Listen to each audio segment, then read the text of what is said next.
What is up, YouTube? Welcome back to the channel. Panda here. Guys, if you haven't already seen the account update video, definitely go give that a watch. I'll leave a card up in the top, but we have gotten Eovar and Arrogance from summoning this weekend, and it has made a huge change to our guild boss team.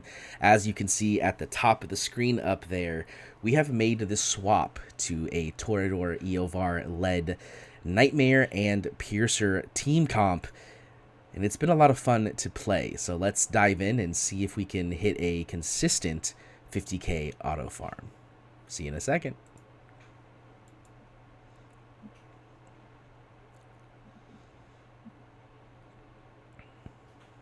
And welcome back, guys. So the number that you're about to see is on Nightmare 3, so I want you to keep that in mind. We're not getting the additional damage breaks from the shields that you get on Nightmare 4, because you do get a larger chunk of damage from Nightmare 4 shield breaks. But as you can see here, we have gotten a solid 44.5k blood with this following team, which is reliant on Lust, Arrogance, Silas, and Hex as the main damage dealers, with some additional damage coming in from Eovar. And I gotta say, there has been definitely some crazy stuff happening. Here we can see we have broken 100 million, I'm sorry, on Silas, and we're very close to breaking 100 million on both Hex and Lust. And we also have a solid 68 and 64 million on Eovar and Arrogance as well. And this is also something to keep in mind. Both Eovar and Arrogance are not max skilled, which I think is a really important detail that a lot of people don't necessarily take into account when they are putting brand new champions into their guild boss team. I was testing this fight to see if it was better than the previous fights that I have done, and I gotta say, on Nightmare 4, it's a lot closer than I imagined it would be with the lack of skills. If we take a look at Eovar, you'll see that we are missing a lot of skills. His ultimate hasn't been touched. That's an additional 15% damage. His basic is missing 3 skill ups, which is an additional 8% damage. And his passive is missing 8% total defense penetration. Of course, this anti-air doesn't really help us in Guild Boss, but an 8% defense penetration is a good chunk of damage that we're missing out on from the skill ups on our Eovar. If we go over to our Arrogance, you'll see here that we are missing 3 on the basic. His ultimate is maxed out, which is very helpful, but he is also missing the Infernal Feast passive for 75% damage multiplier per attack, which is a pretty big deal. We're also missing this additional 10% chance of double striking, giving us a pretty large chance of dealing additional damage with Arrogance. And so there's a good chance that we are missing a large chunk of damage from both Eovar and Arrogance, yet they're still pulling upwards of 60 million damage. So let's go ahead and dive into the full Nightmare 4 team. You'll see that I have not fully done my fight yet. Let's look at the full team. Let's talk about everything we've got going on and go from there. We'll start with our boy Toreador here. Toreador is built in an Invigoration set. His goal is to deal a little bit of damage and buff our DPS. That's his only real goal. He is currently using an Astral Obelisk. This is primarily so that we have a higher chance of being able to get his ultimate off, because his ultimate does help a lot, in dealing extra damage, and so we want to make sure we can get that off there. We do also have the additional defense reduction for every attack that he inflicts, which is helpful for our other DPS. We go into Arrogance here, and you'll see that we're running a Soulbound Arcana set on him. I think he has a pretty solid set. We're almost to 15k attack. We're at a 1.3 second interval with a good chunk of attack speed at 422. Of course, we do have capped crit rate and a 317.5% crit damage with 38% rage regen. Of course, this could always be better. This is currently using attack, crit damage, which is really good, because the fact that we're almost at 15k attack with a double crit damage build, in my opinion, is pretty good. He is currently using the Eye of Mockery. I got this actually from this week's Void Rift, and I was like, man, that sucks. We got another artifact that, I don't have the champion to pair with it, because if we go and look at all of the artifacts, I mean, we've got Salazar's artifact, we've got Comet's artifact, we've got Ezran's artifact. We don't have any of those champions, and this was the next one that we got, and we didn't have arrogance up until literally this weekend. So very excited. But we did test this artifact versus the plus 16 Wailing Skull, and it just did less damage. I didn't try it with the Realm Tear, but I have a very sneaking suspicion that this is just better, because we have burning on targets pretty regularly. We also specifically have burning on him during the ultimate, which is when he's going to do the majority of the damage, and he's also in his ultimate a lot due to the fact that we are using a Laurel Hollow Rage comp.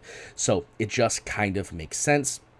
Eye of Mockery makes perfect sense. Now, if we were to get a Wailing Skull to max, I think at that point a Wailing Skull would be better than Eye of Mockery, unless I were to get dupes of Mockery, but overall, I think he's in a pretty good build. Then we move on to Lust, and I'm really satisfied with Lust's build. I think it is a phenomenal build. We're sitting here in Infernal Roar with 12k attack, 1.6 seconds on the attack interval with 311 attack speed. We are way over on crit rate, but we have a nice 354.5% crit damage and 42% rage regen. This is really helpful because of the way that her passive works, her talent here, that she gets every 2 ultimates that are activated, you get the Sinful Lash. And of course, we are using her artifact, so it will trigger Sinful Lash twice, which is really, really helpful. But yeah, we're getting a ton of damage from her. Really, really excited. We do, of course, have the bond skill with Arrogance, giving her that additional 20% extra damage, and all damage dealt to enemies inflicts burning, which means we have burning up a ton. So very, very good overall. Then we have Volca. Volca's job is kind of the same as Torador's. Her goal is basically just to apply Invigoration, but we are, of course, using her ultimate here as well for the additional physical and magic damage vulnerability, which is really, really nice. Then we go over to our girl Dolores. Dolores is an Invigoration set. Her goal is to just have as much attack and rage regen as possible. Unfortunately, we don't have a lot of attack rage regen pieces for her, but we are using a Golden Scarab at plus 16. I tested this with a 25 Keen, and we had higher potential damage, but the ability of Golden Scarab giving her a ton of rage regen has helped a lot when it comes to more consistency, so we're going to keep that for now. Then we go down to, of course, Hollow. Her job is to provide as much rage as possible, also in an Invigoration set. She is at 11k attack with a 1.4 attack interval, lots of attack speed, and 134.5% rage regen. This is because, of course, her passive applies rage for allies in range while her ultimate is active.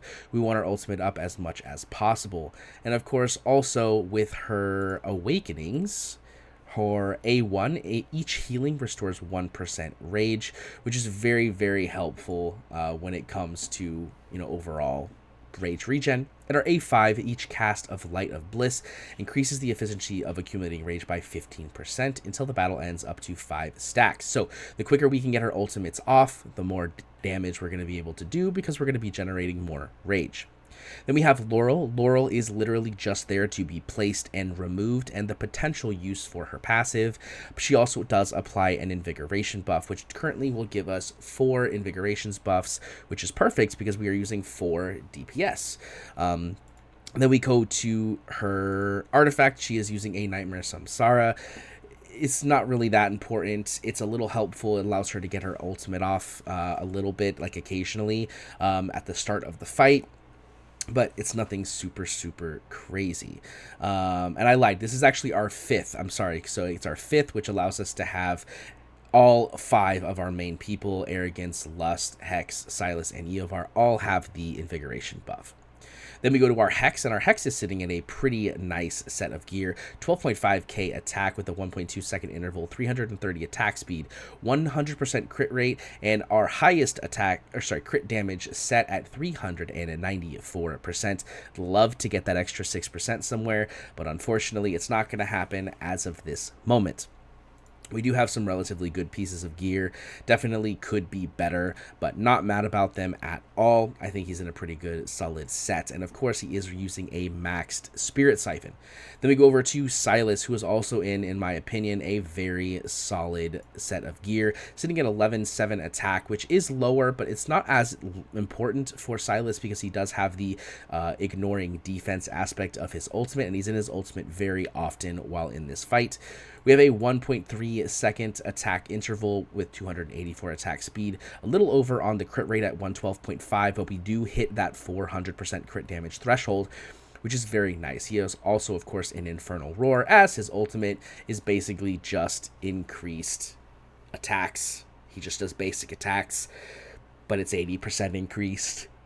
And he ignores defense and magic res, so it's just better. It just makes sense. It's perfect. He does of course have the Vierna passive bond skill, which gives him that additional 100% damage from snow sniping, which is very, very good. Then we have the brand new Lord himself, Eovar.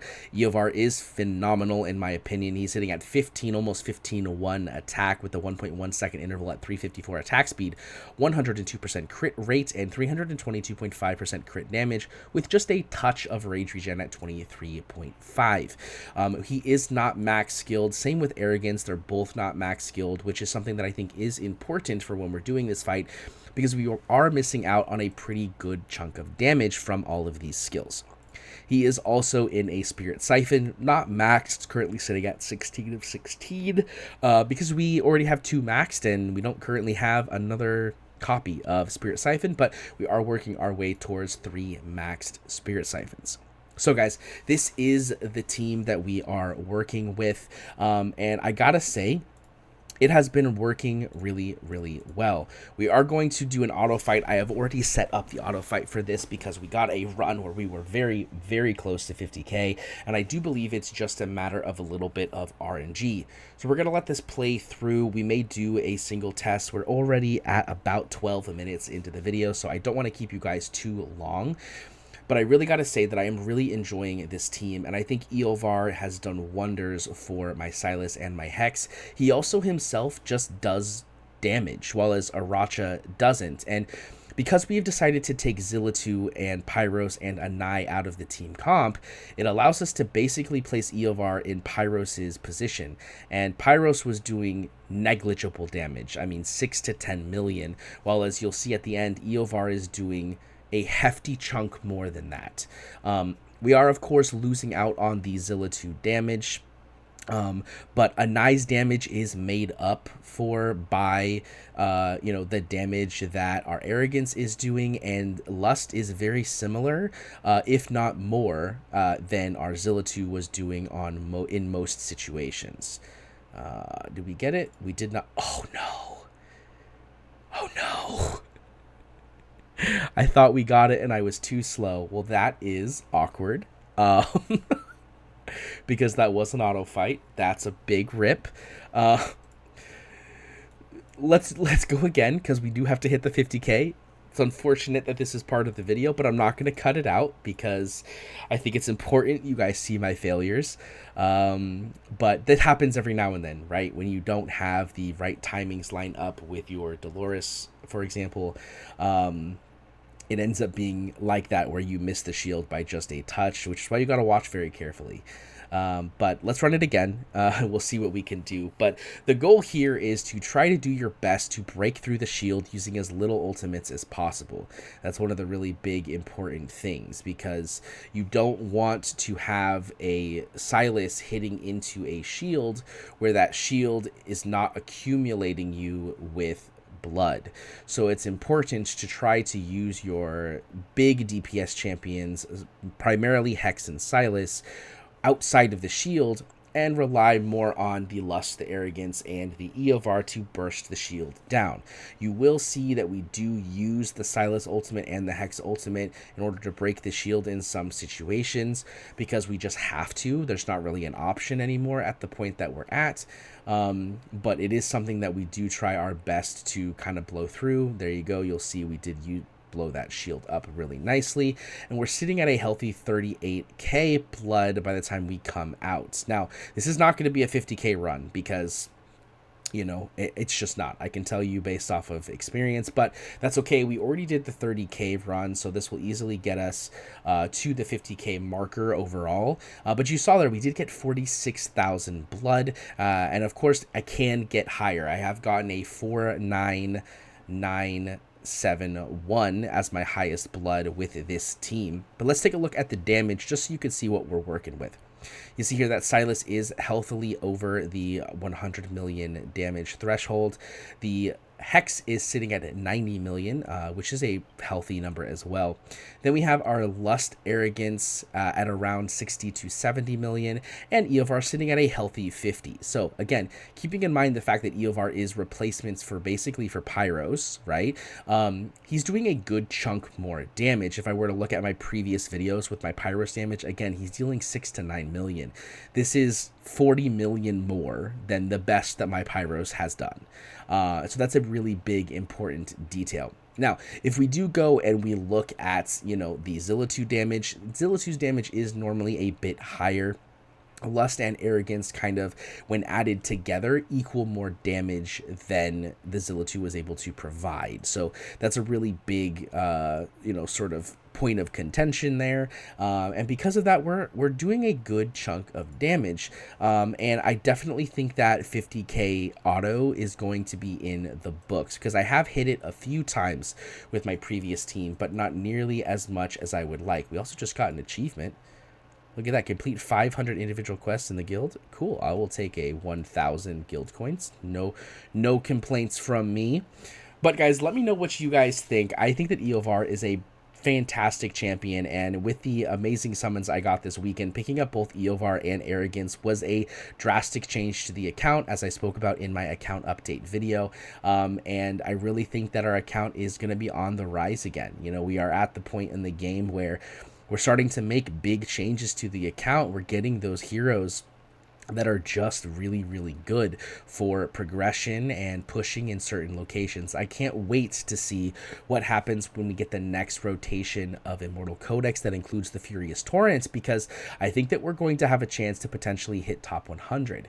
And I also feel the same way about some other locations, right? If we go and look at some other stuff, I think we've got a lot of potential for the account to continue to progress. I'm really excited to see what else Arrogance and Eovar can do for me, primarily, specifically, when it comes to Arrogance in the Trial of the Nightmare. Unfortunately, we just missed the Trial of the Nightmare, so we're not going to be able to do that now, but hopefully when it comes around next week, we'll be able to take a look at it and get some really awesome progression.